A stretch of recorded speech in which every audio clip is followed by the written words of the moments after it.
السلام عليكم ورحمة الله تعالى وبركاته. اللهم صل وسلم وبارك على سيدنا محمد صلى الله عليه وآله وصحبه أجمعين. اللهم انصر أخواننا في لبنان وفلسطين على الأعداء والظالمين، وارحم موتانا وموتى المسلمين جميعا، اللهم آمين يا رب العالمين. مرحبا بكل عشاق النادي الأهلي، مرحبا بكل الأهلاوية. السؤال اللي عاوز أسأله، هل مارسيل كولر شطب؟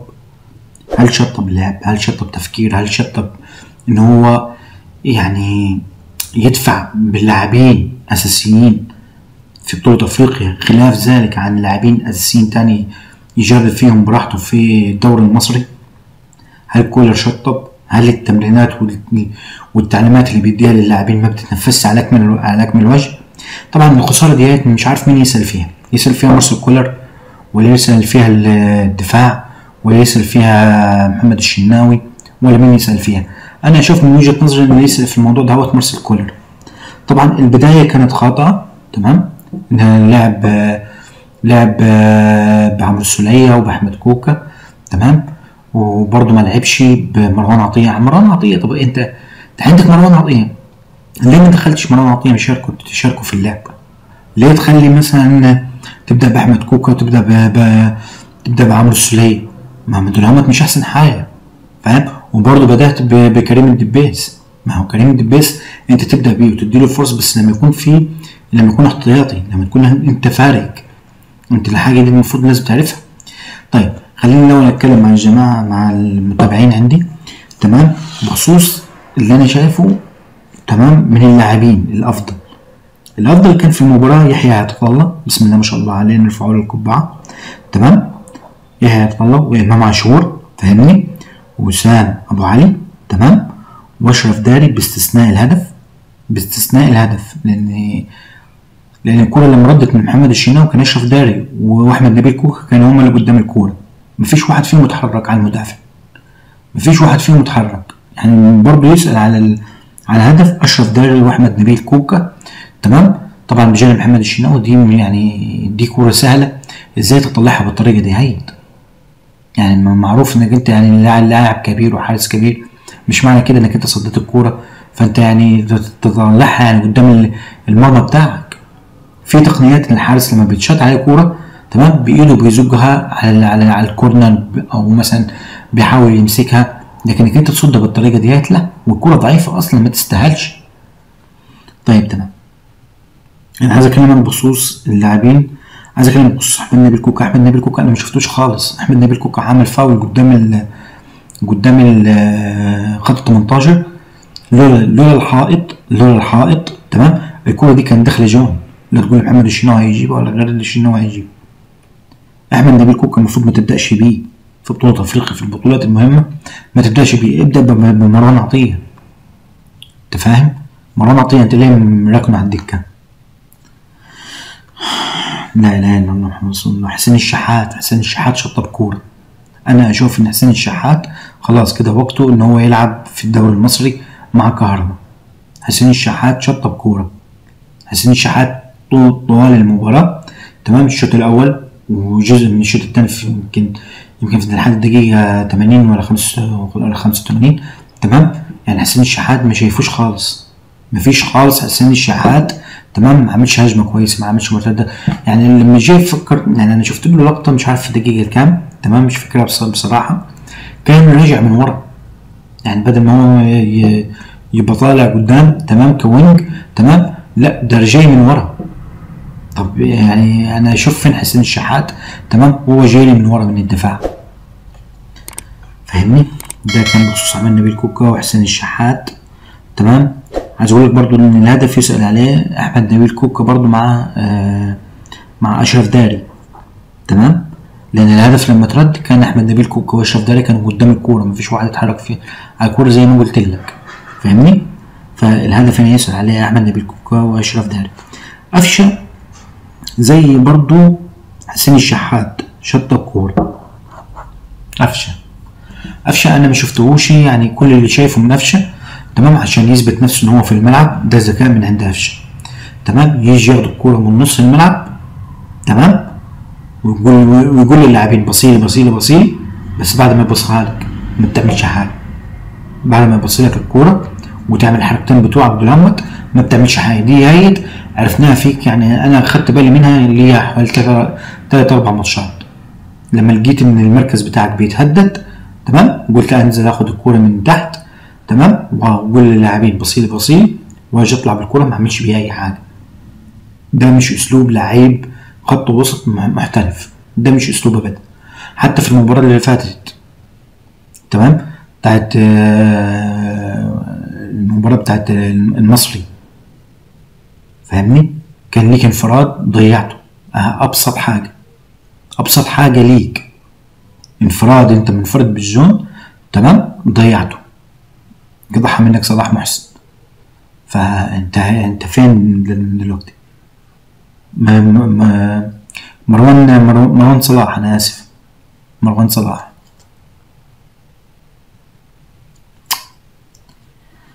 لا اله الا الله محمد رسول الله.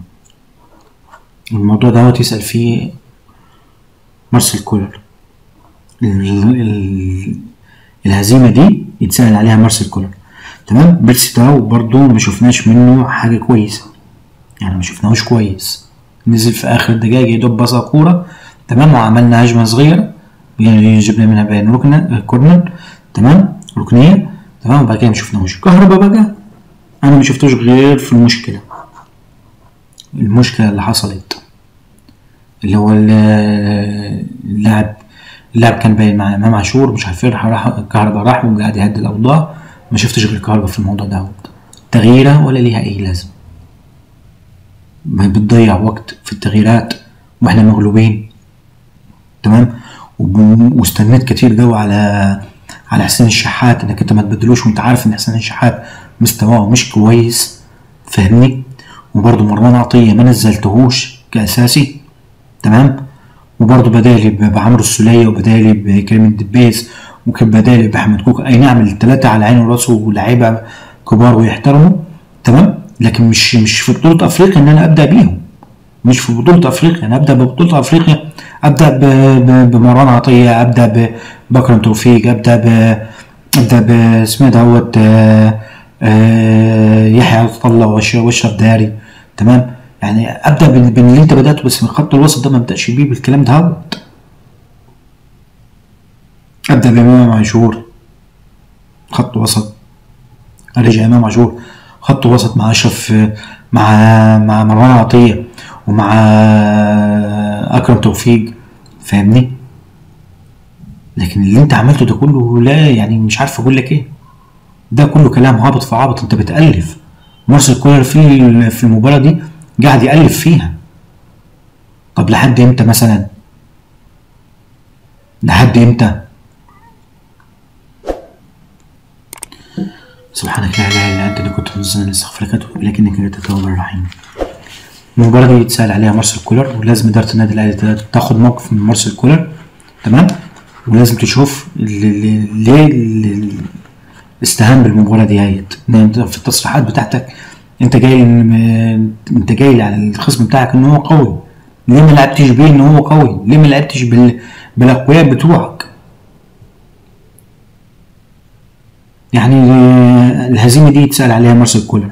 خلاص كفاية ان احنا مثلا نقوله من اللعيبة ومش عارف ايه والكلام دوت، لا، مارسيل كولر هو اللي يتسأل على اللعيبة دي. كفاية كده عشان احنا جبنا اخرنا، جمهور الاهلي ابتدى يجيب اخره.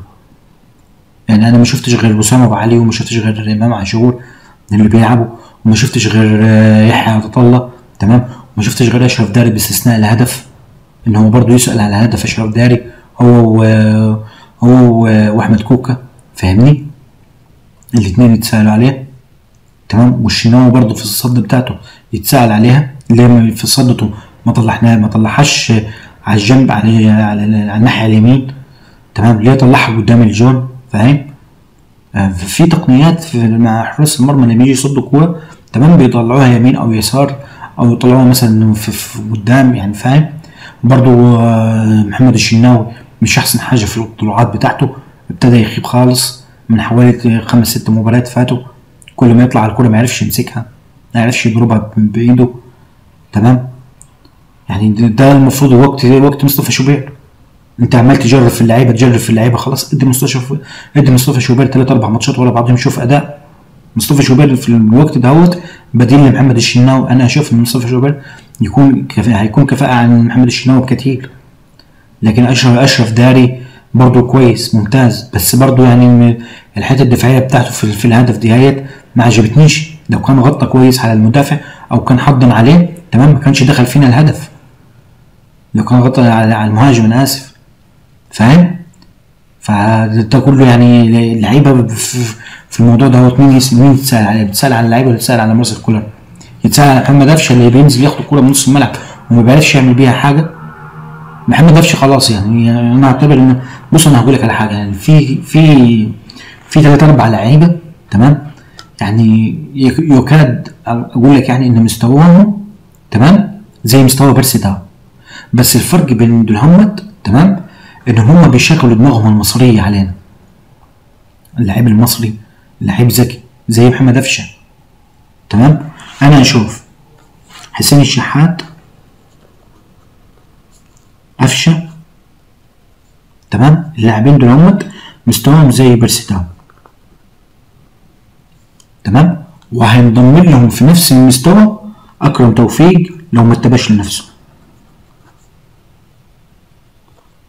اكرم توفيق لو ما اتبعش لنفسه يكاد ان اقول لك ان احمد نبيل كوكا تمام يعني يعتبر مثيلهم احمد نبيل كوكا تمام. احمد نبيل كوكا زي حسين الشحات وقفشه وبيرسي تاو.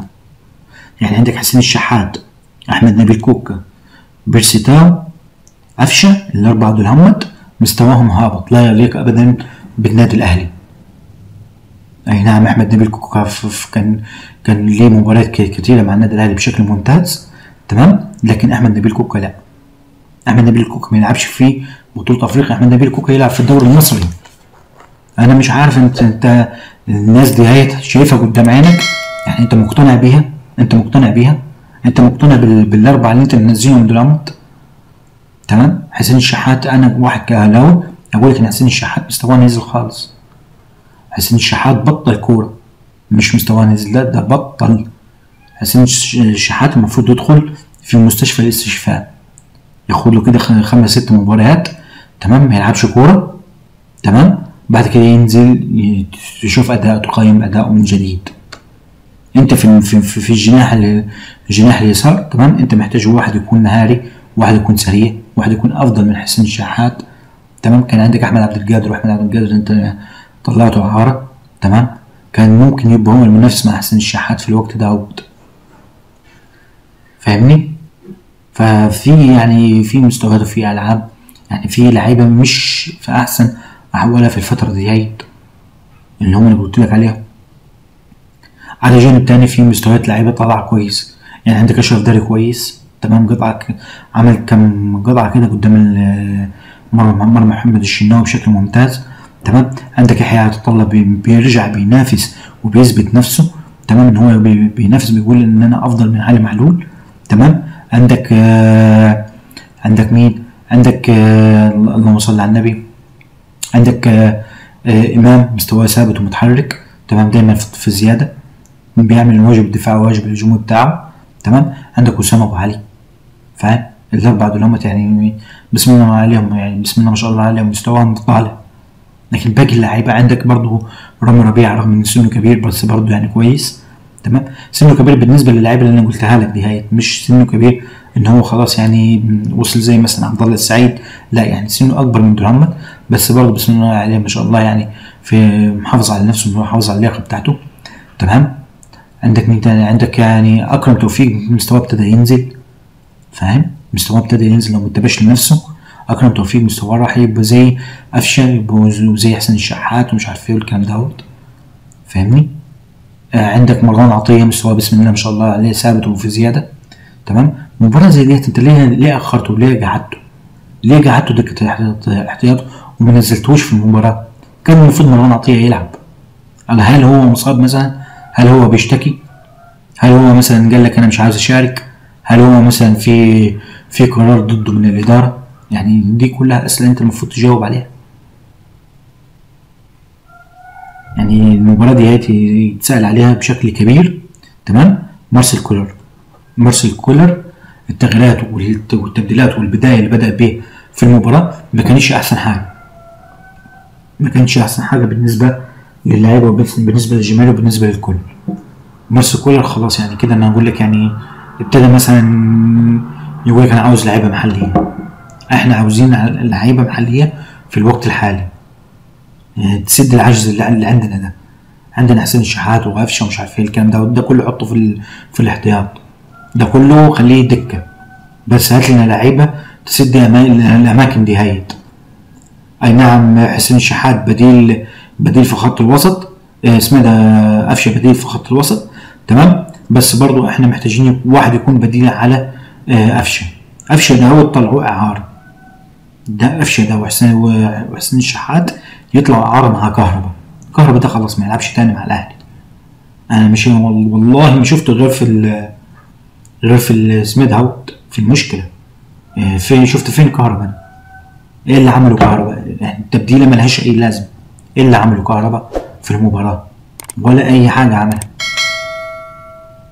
ده كان بخصوص مباراه الاهلي وشباب بلوزداد.